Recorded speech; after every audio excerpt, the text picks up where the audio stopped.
नमस्कार, इन खबर में आपका स्वागत है। बीच समंदर में क्रूज पे ड्रग्स पार्टी, उसमें सुपरस्टार जो शाहरुख खान के बेटे आर्यन खान की गिरफ्तारी, अभी तक 17 गिरफ्तारी और अब सियासत। जी हाँ, एनसीपी के नेता और मंत्री नवाब मलिक ने पूरी कार्रवाई पे प्रश्न चिन्ह खड़ा कर दिया है और सवाल पूछा है कि ये दो शख्स कौन हैं।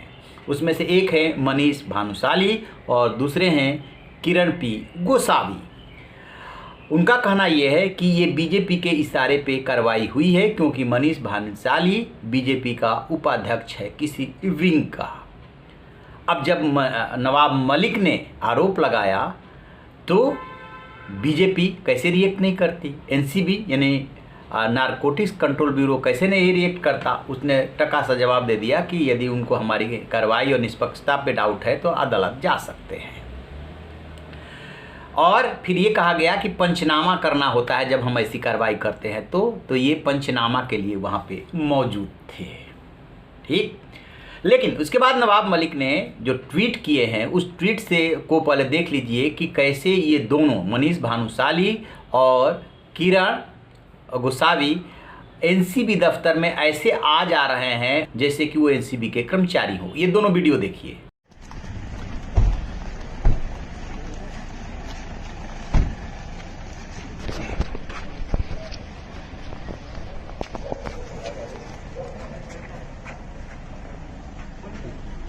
महेश भूपति, क्या नाम इनका?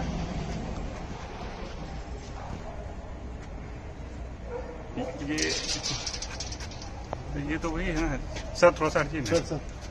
हाँ हाँ हाँ हाँ, ठीक है, हम लोग दूर से ही ले ले।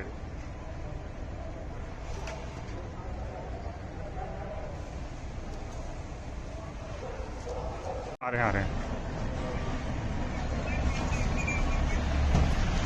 सर जी। किस लिए बुलाया गया था आपको यहाँ पे?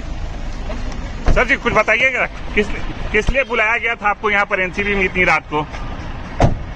सर कुछ कहेंगे आप? जैसा कि आपने वीडियो में देखा, बिल्कुल वो एनसीबी को सहयोग कर रहे हैं। यदि गवाह बुलाए जाते हैं तो गवाह बयान के लिए और उनकी आंखों के सामने ऐसा हुआ उसके लिए होता है, न कि एनसीबी कर्मचारी बनने के लिए। अब इसके बाद जब एनसीबी के अधिकारी ज्ञानेश्वर सिंह ने जवाब दिया तो फिर आए नवाब मलिक सामने और उन्होंने कहा कि एनसीबी की भाषा वैसी ही है जैसे कि बीजेपी बोल रही हो। हम जब सवाल पूछ रहे हैं तो सवाल का जवाब दीजिए, अदालत जाने की चुनौती क्यों दे रहा है, जरा सुन लीजिए इनको। सवाल ये है कि फर्जीवाड़ा हुआ है, बीजेपी के पदाधिकारी लोगों को गिरफ्तार करते नजर आए हैं। इसका जवाब देने के बजाय आए बाएं घूमना ये ठीक नहीं है। जैसा कि आपने सुना, अब चलते हैं पूरे घटना के बैकग्राउंड में। 2 अक्टूबर का वाकया है। बीच समंदर के बीच एक क्रूज जा रही होती है गोवा मुंबई से, उसमें पार्टी हो रही होती है जिसमें नशीले पदार्थों का इस्तेमाल किया जा रहा होता है। इसकी भनक काफ़ी पहले मिल चुकी थी एनसीबी को। एनसीबी के ऑफिसर और पूरी टीम उसमें सवार थी। जैसे ही पार्टी शुरू हुई उसने छापेमार कार्रवाई शुरू कर दी और वहाँ से 8-9 लोगों को हिरासत में लिया, जिसमें कि आर्यन खान भी थे जो शाहरुख खान के बेटे हैं। तब से लेकर के और अब तक, पहले दिन आर्यन खान को गिरफ्तार नहीं किया गया था, दूसरे दिन गिरफ्तार किया गया। 17 गिरफ्तारी इसमें हो चुकी है, जिसमें सबसे बड़े नाम जो है आर्यन खान ही है। इसके बाद अरबाज मर्चेंट हैं और एक मुनमुन है जो कि मॉडल है, और भी कई नाम है जिसमें पेडलर्स वगैरह की गिरफ्तारी हुई है। इसी क्रम में आज आर्यन खान को पेश किया जाना है। लेकिन शाहरुख खान के बेटे के खिलाफ कोई कार्रवाई हो और उसमें बीजेपी पे आरोप न लगे, ऐसा हो नहीं सकता, क्योंकि बीजेपी और शाहरुख खान एक दूसरे के विरोधी माने जाते हैं। ये बात अलग है कि जिस सलमान खान ने बीजेपी का समर्थन किया था 2014 के चुनाव से पहले, वो और उनके पिताजी ने, वो सलमान खान अपने दोस्त शाहरुख खान से मिलने के लिए पहुंचे कि इस संकट की घड़ी में हम आपके साथ हैं। होता भी है कि दोस्त, परिवार, मित्र जो भी है संकट की घड़ी में साथ तो होते ही है। लेकिन नवाब मलिक के सवाल उठाने के बाद कार्रवाई की निष्पक्षता पे सवाल उठ रहे हैं।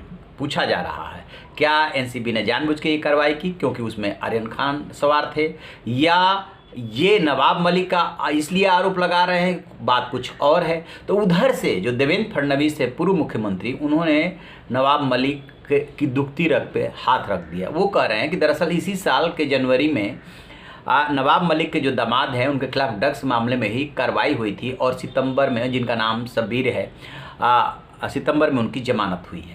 नवाब मलिक तो उस मामले में कुछ नहीं बोल पाए, लेकिन अब इसलिए बोल रहे हैं कि उन्हें बोलने का दूसरा मौका मिल गया है, तो लिहाजा एनसीबी पे जानबूझ करके वो वार कर रहे हैं। उनके पास इस बात का कोई जवाब नहीं कि आखिरकार किसी से तो पंचनामा कराएगी ना एजेंसी, किसी को तो गवाह बनाएगी ना एजेंसी। इस नाते वो लोग वहाँ पे मौजूद थे, लेकिन गवाह तो किसी पार्टी से जुड़ा हुआ नहीं होना चाहिए।